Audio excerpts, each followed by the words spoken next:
Ok, bonjour. Je crois que j'ai à peu près vu tout le monde avant. Ceux qui sont sur Internet, bonjour aussi.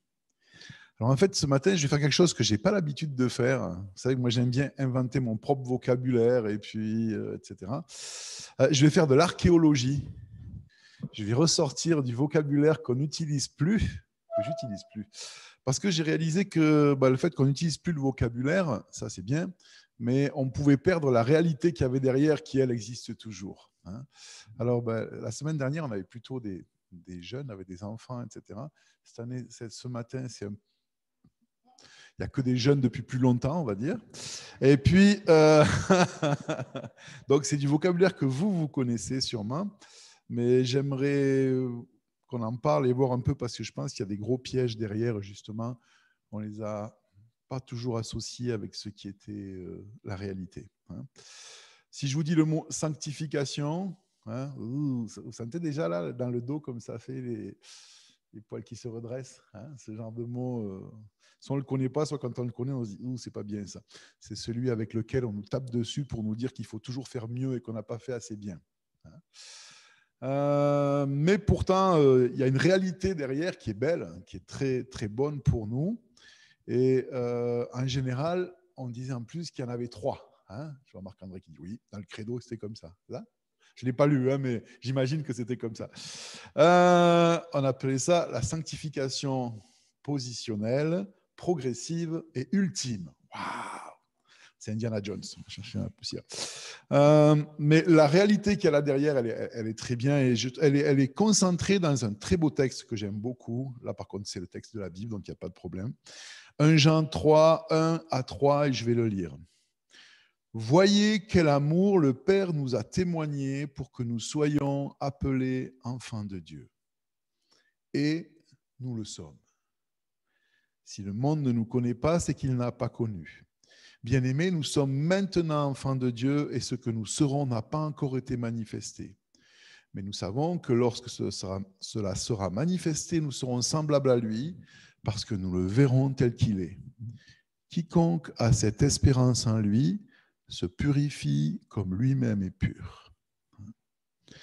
Alors, ce qu'on appelait la sanctification positionnelle, on va trouver d'autres mots pour ça, mais c'était tout simplement la superposition des faits juridiques dans le domaine spirituel et du regard de Dieu qui, vous vous rappelez, la semaine dernière, j'ai parlé de rénovation, un peu influencé par mon chantier, c'est vrai. C'est deux choses qui se superposent. C'est quoi le regard juridique de Dieu ? C'est le fait que ce que Christ a accompli lorsque Jésus s'est incarné, le fait de venir mourir à notre place, de payer pour nous, fait que juridiquement, Dieu peut nous déclarer justes sans être lui-même injuste. Ce n'est pas comme un gouvernement corrompu qui dit, bon, j'efface la dette de mes amis et puis je garde celle des autres ou celui qui me plaît là. Non, il y a une dette à payer, il la paye lui-même et les comptes sont réglés à zéro. Donc ça, c'est une réalité. Et pour tous ceux qui... La seule chose, c'est qu'il faut consentir à ça. Donc,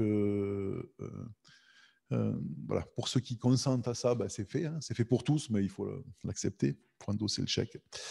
La deuxième chose, c'est le regard de Dieu qui est hors du temps. Moi, j'ai une faculté tout à fait naturelle. C'est pas quelque chose que... C'est pas un don spirituel, mais c'est que quand je commence une activité, surtout je parle là maintenant, comme je rénove ma maison, quand j'ai visité ma maison, dans l'état où elle était, pour ceux qui l'ont vu, vieille maison des années 50, je l'ai vue finie.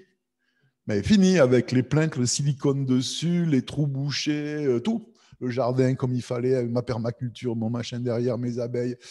Et donc, c'est relativement plus facile pour moi de vivre dans un chantier parce que je regarde, je suis dans le chantier, mais moi, je la vois finie. Donc, c'est une question de temps.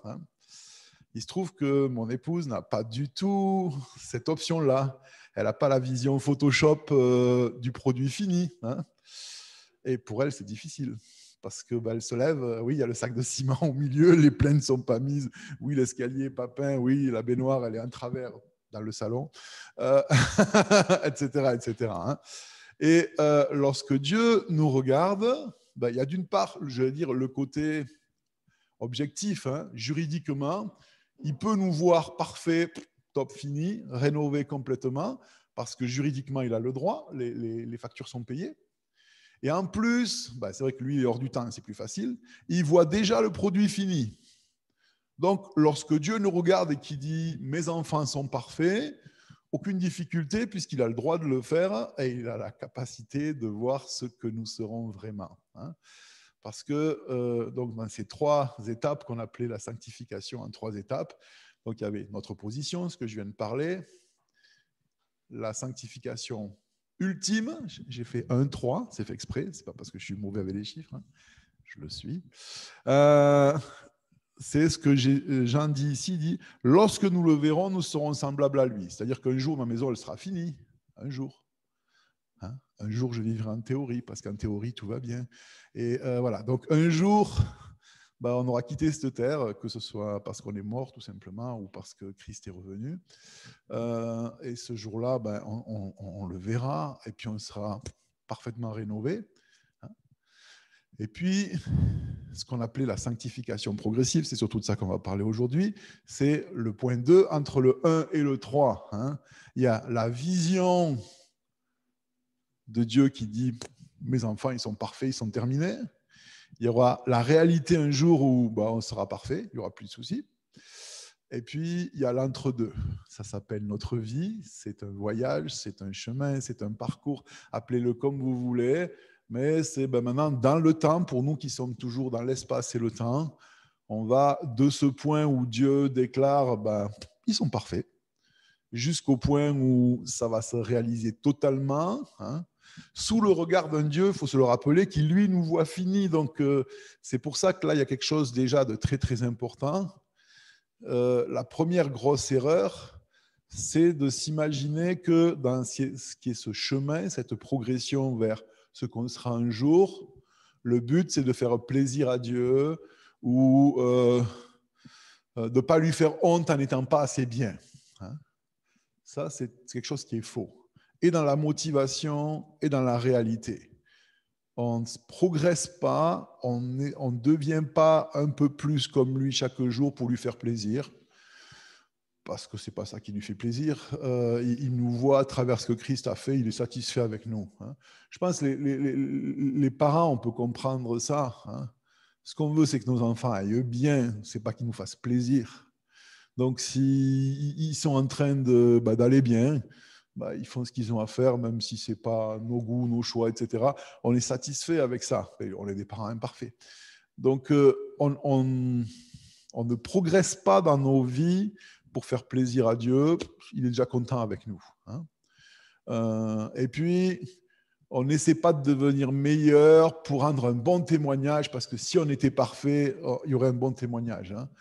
Je crois qu'une des choses les plus violentes que j'ai entendues dans ma vie, c'est un jour une dame qui m'a présenté, donc une dame plus âgée que moi, qui m'a présenté sa fille, plus jeune que moi, mais qui avait déjà des enfants, et qui venait de divorcer parce que son mari était parti avec une autre jeune femme. Donc, je ne dis pas qu'elle y était pour rien, je ne connais pas l'histoire, mais enfin, elle était quand même victime de ce divorce.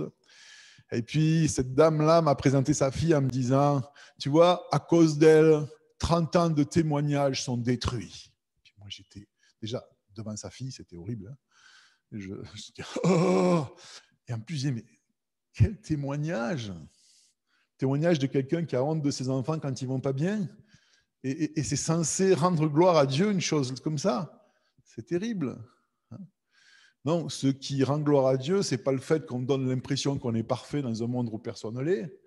C'est le fait que justement, on n'est pas parfait et que quand on tombe, quand on fait des erreurs, quand quelque chose ne va pas, on est comme tout le monde, sauf que Dieu nous aime quand même. Donc, ce désir de faire des progrès dans la vie chrétienne, il ne doit pas être motivé par comme ça, des gens diront que Dieu est vrai parce que moi je suis presque parfait ou que je fais des progrès. C'est pas ça. Mais pourtant, on est encouragé à faire des progrès. Jean dit dans le verset 3 du texte que j'ai lu, quiconque a cette espérance se purifie comme lui-même est pur. C'est-à-dire parce que Dieu dit que je suis que je suis son enfant, tout simplement, et puis qu'il m'aime. Parce qu'un jour, je serai réellement sans mes défauts, mes péchés, mes erreurs, tout ça. Cet amour-là que je reçois sans condition va produire en moi naturellement, si je le reçois, si je reçois cet amour, il va produire en moi cette envie quand même d'avancer, de progresser. Et ce que j'aimerais laisser ce matin, c'est un petit peu comme une vue d'ensemble des différents éléments qui font que dans nos vies, on peut progresser. Donc, rappelez-vous, pas pour que Dieu nous aime plus, ça, c'est pas possible, c'est déjà fait. Pas pour que les autres disent « Oh, qu'est-ce qu'il est bien », on s'en moque. Mais juste parce que la vie normale, c'est d'évoluer vers. Quand on plante une semence d'arbre, il y a tout dans la génétique déjà qui est là dans la semence. Un jour, il y aura l'arbre. Vous savez que je suis un amoureux des arbres. Et entre, il va y avoir la petite pousse, les 2 feuilles, les 3 feuilles, la tige avec 4 feuilles, les 2 petites branches, et puis toutes les étapes jusqu'à ce qui est le bel arbre, voilà, selon l'arbre, plus ou moins grand, plus ou moins vieux, plus ou moins d'une façon ou d'une autre, quoi. Et donc, dans ce qui est donc le point du milieu sur ces 3 points, ce que Dieu dit que nous sommes, ce que nous serons un jour, et sur le voyage, je pense qu'il y a, en tout cas je l'ai découpé comme ça, il y a 2 aspects qu'il nous faut mener de front, mais 2 aspects qui sont parallèles. Alors je suis mauvais en maths, mais vous savez ce que c'est, 2 droites parallèles, c'est 2 droites qui sont côte à côte, mais qui ne se rencontrent jamais. Elles restent toujours côte à côte, mais jamais elles se coupent. Et de nombreux sujets dans la Bible sont parallèles. C'est-à-dire qu'ils ne sont pas un peu de ça, un peu de ça. Ils sont pleinement ça, et puis ils sont à côté.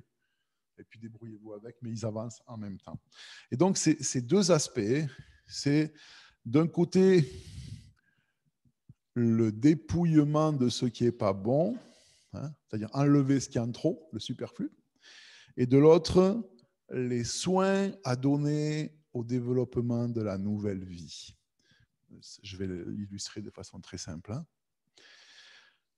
Le dépouillement de ce qui est mauvais, c'est-à-dire que dans nos vies, qui sont ce qu'elles sont, il y a des choses qui empêchent le fait que je sois transformé à l'image de Christ.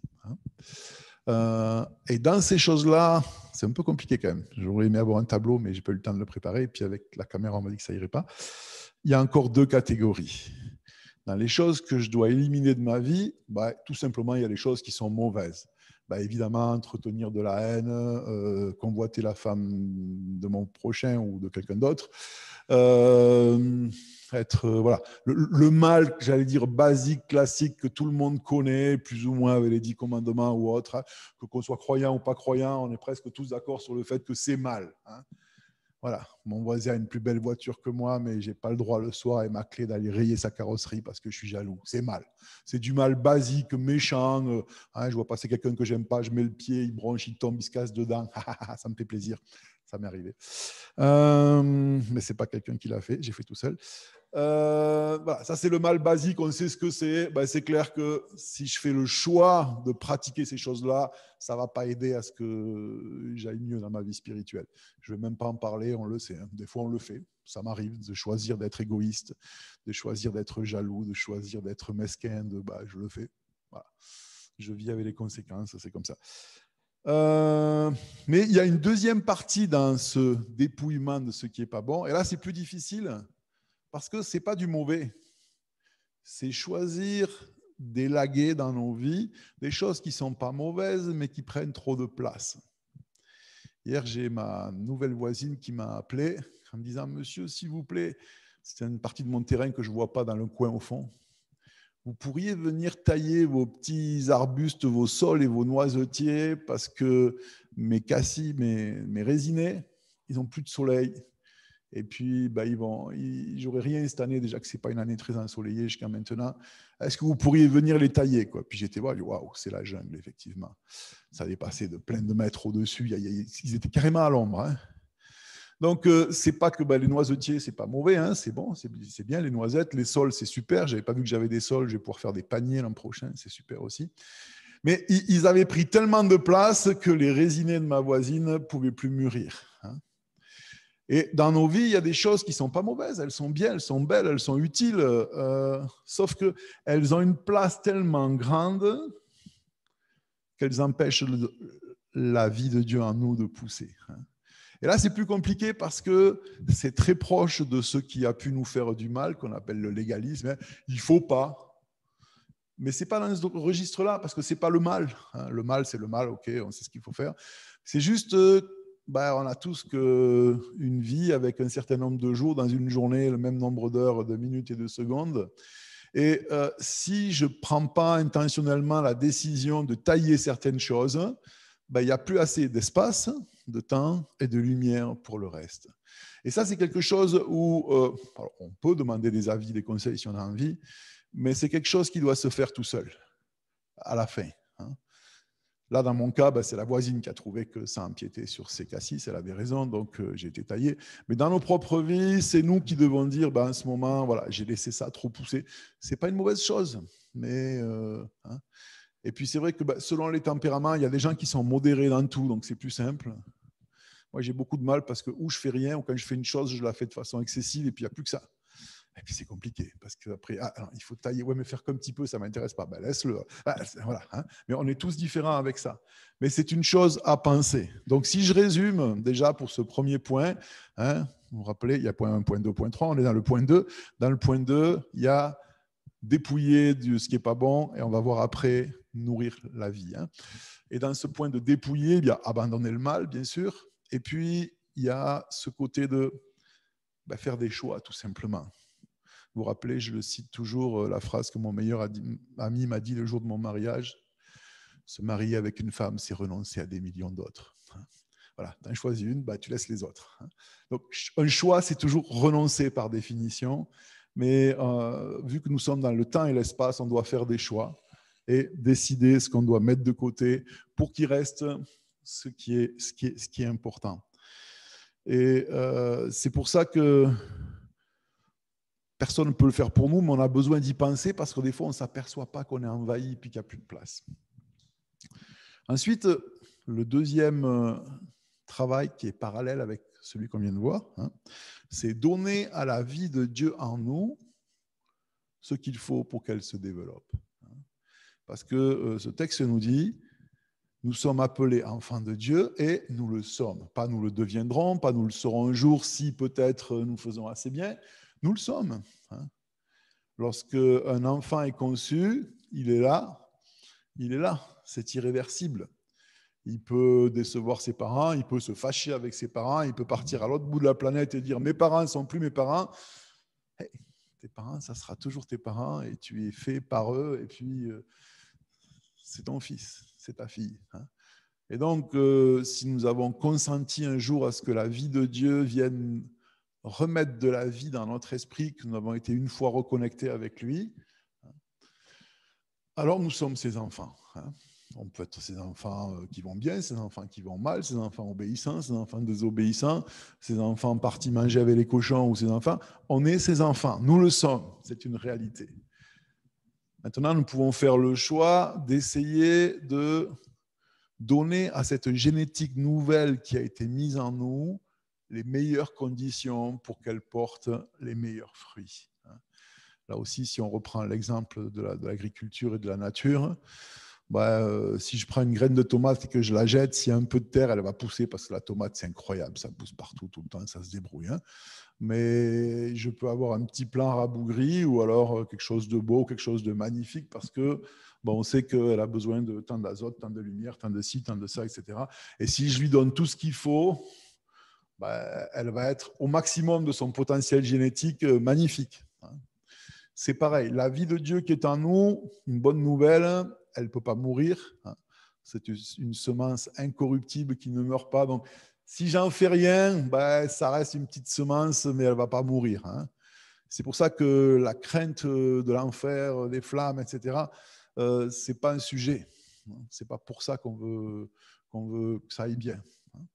Ça nous est garanti sans qu'on y soit pour quelque chose. C'est un cadeau, point à la ligne. Mais par contre, c'est quand même dans notre intérêt, j'allais dire même égoïste, de pouvoir se développer, que le potentiel qui a été mis en nous, génétiquement, avec la vie du Christ, se développe. Et là, j'ai juste listé quelques points qui me paraissent essentiels. L'idée, enfin, en tout cas, moi, c'est comme ça que je l'utilise, c'est de temps en temps de jeter un petit coup d'œil à cette espèce de checklist en me disant, oups, là, ce point-là, ça serait bien que je reprenne un peu, quoi. Hein, parce que, alors peut-être vous êtes tous, pas peut-être, vous êtes sûrement tous beaucoup plus disciplinés que moi. Je ne suis pas quelqu'un de discipliné, je suis très instinctif et quand je mets de l'énergie dans un point, j'ai tendance à oublier les autres. Hein. Et puis là, c'est un peu une vue d'ensemble. C'est plus un outil ce matin qu'un repas tout prêt comme je fais d'habitude. Et la première chose, et ça c'est difficile, mais qui est le préalable à tout le reste, c'est du temps intentionnellement mis à part. Il n'y a pas de raccourci pour ça, il n'y a pas de comment on appelle ça, d'ersatz ou de...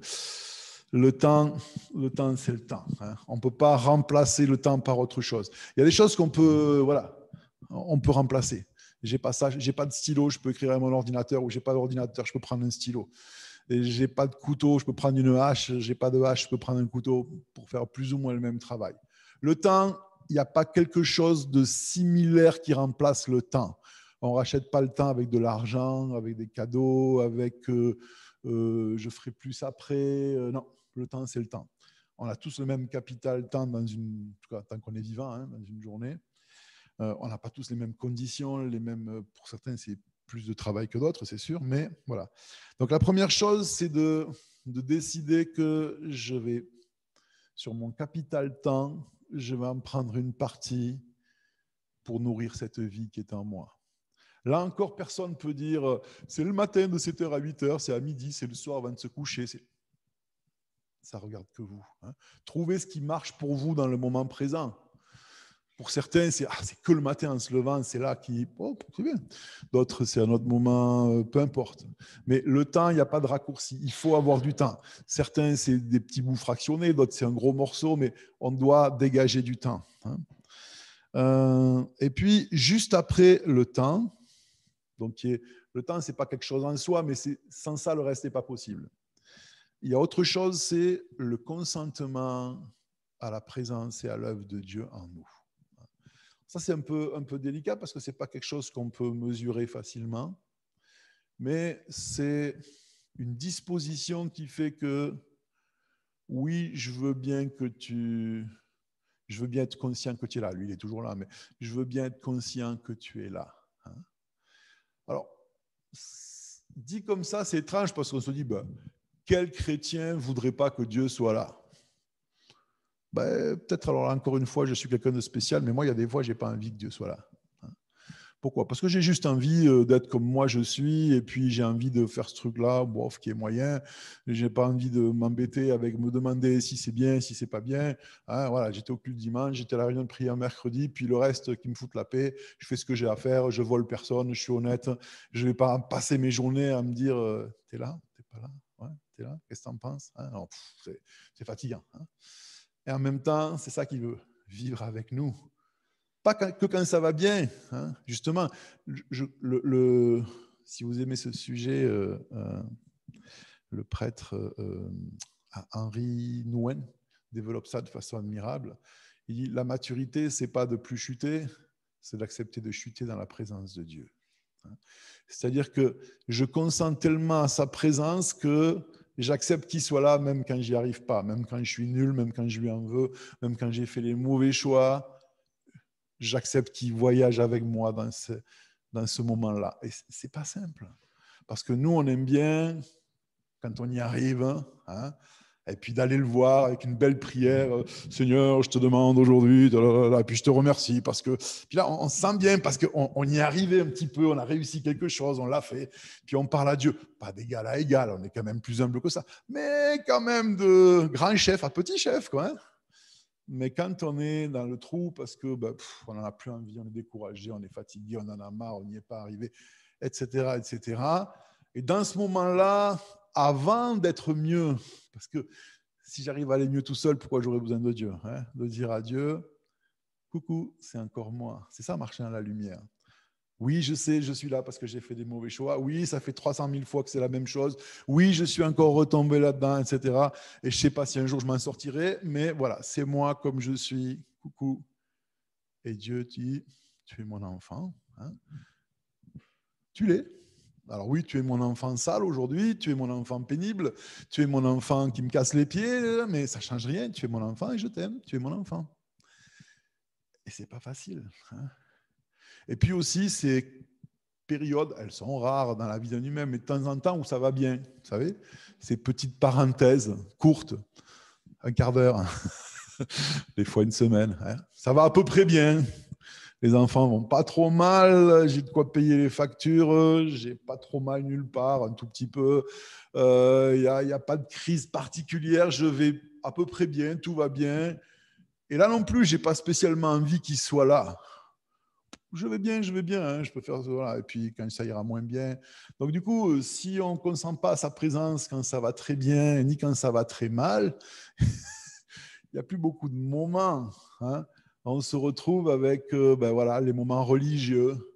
Ah, le dimanche matin, on va louer Dieu. Alors là, il faut, on fait la toilette du dimanche, on met les habits du dimanche, on met les pensées du dimanche, et on fait un petit effort pendant 1 heure. Voilà. Et puis après, ciao. Hein. Non. Donc, consentir à sa présence, ben, j'en parle souvent, mais c'est à son œuvre, au fait qu'il soit là avec nous, à développer. Le point d'après, parce que je ne vais quand même pas vous garder toute la journée, c'est la cueillette des éléments nutritifs pour la vie qui a été implantée en nous. Et là, c'est très, très, très varié, et c'est super parce que Dieu aime la variété. Hein. Alors oui, ça peut être écouter un message, bien sûr, c'est lire la Bible ou l'étudier, mais c'est aussi des milliers d'autres choses. C'est l'observation de la vie de tous les jours. Il y a un chant, j'ai oublié comment il fait en entier, mais à un moment, il y a cette phrase que j'aimais beaucoup qui dit « Reconnaître ta main à chaque instant du jour ». Dans tout ce qui est là, dans plein de choses, parce que Dieu est partout, hein, tout le temps. Donc, recueillir les éléments, faire la cueillette des éléments nutritifs pour notre vie spirituelle, c'est lié avec les points précédents. Hein. Ça veut dire que j'ai un esprit attentif à être conscient de la présence de Dieu. Et du coup, je vis ce que je vis, que je sois en train de travailler, de promener, d'être en vacances, de passer par une épreuve, de parler avec quelqu'un. Je vis ça dans la conscience de sa présence et tout me parle. Un détail dans la nature, dans la création, mais peut-être un détail dans le travail technique que je suis en train de faire, un mot dans une chanson que j'entends, une parole dans un livre, une phrase dans un livre que je lis, pas forcément un livre chrétien, une situation, tout peut nous parler. Hein, et on recueille, et bien sûr, ça n'a pas la même place qui fait autorité que ce que la Bible enseigne, mais c'est un tout. Et donc, je recueille des éléments nutritifs en se rappelant que faire les courses, c'est essentiel. Cuisiner, c'est important. Mais le but, c'est de manger. Et là, il y a quelque chose de mystérieux, c'est le travail de l'esprit en nous. J'ai parlé un petit peu d'être rempli de l'esprit dernièrement. Parce que souvent, les évangéliques, ils se contentent de faire les courses et de ranger et d'entretenir le frigo. Les laitages avec les laitages, les légumes avec les légumes, les produits frais avec les produits frais, les légumes verts, les légumes rouges, il n'y en a pas dans le frigo. Et puis voilà. Et puis régulièrement, on vide le frigo, on nettoie le frigo, on remet le frigo, on range le frigo, on va au marché. Et il faut manger. Alors il y a des fins cuisiniers, il y a des cuisiniers moyens, il y a des cuisiniers médiocres, mais on doit manger. Et manger, c'est vivre de Dieu. Il faut que l'Esprit de Dieu prenne ces éléments nutritifs qui viennent de sa parole et de tout le reste qu'on a dit, et puis que ça soit transformé avec mon consentement en calories spirituelles. Sur le pacte de temps qu'on a mis intentionnellement à part, il faut du temps pour la tranquillité, le silence, l'écoute silencieuse. Pas quand on fait des choses pour Dieu, même pas quand on fait des prières d'intercession pour le voisin, les missionnaires, le chien malade, la grand-mère et le grand-père. Juste du temps, c'est très difficile de nos jours, où on dit à Dieu, que ce soit dans notre bureau en marchant ou dans notre lit, hein, je te donne ce temps, pas pour dire des choses, pas pour faire des choses, juste j'ai envie de rester comme les amis de Job au début, avant qu'il parle, hein, à tes côtés, sans rien dire. Voilà. et on va passer ce moment ensemble.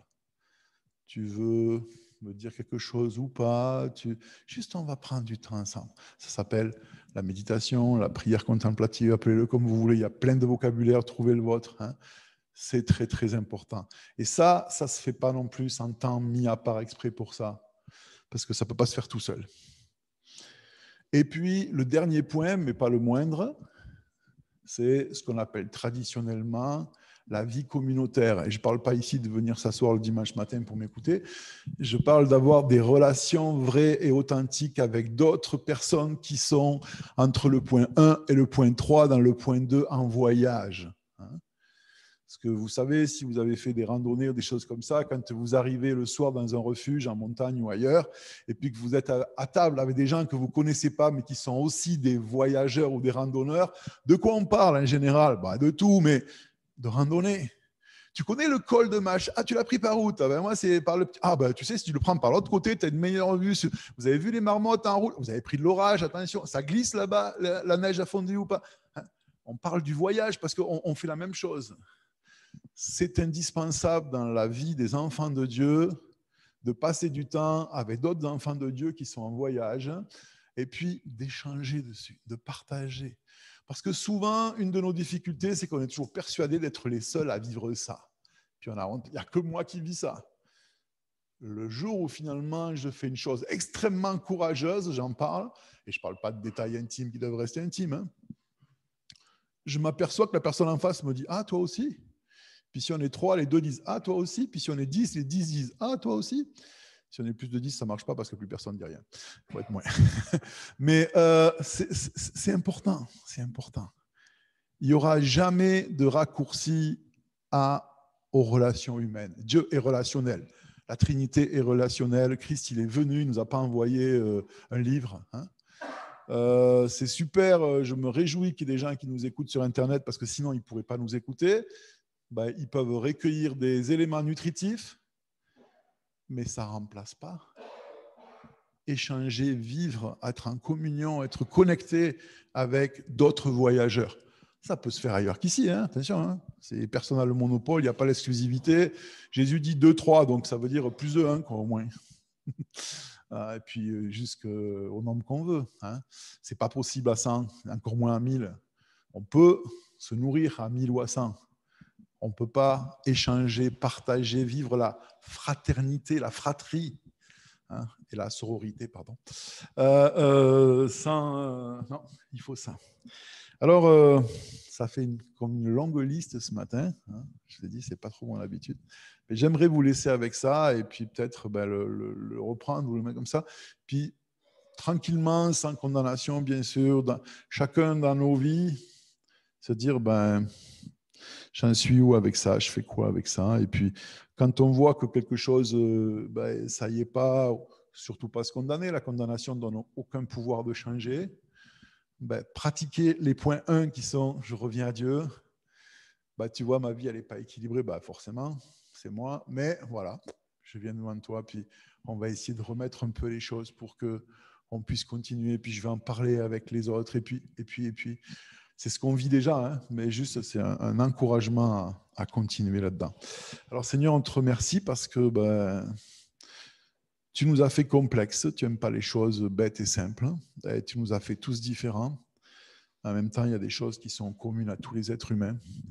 On veut surtout te dire merci parce que tu n'as pas honte d'être notre Père. Je ne sais pas comment tu fais, moi j'aurais honte, mais toi non. Et puis apprends-nous à vivre de toi, à vivre dans la liberté, à vivre dans cette conscience de ta présence. Et puis apprends-nous à vivre aussi les uns avec les autres, avec respect, avec bienveillance, mais à échanger, à partager, à nous encourager, parce que nous t'avons en commun, c'est ça qui nous lie, Seigneur, c'est la seule chose. Et puis merci pour ce moment. Amen.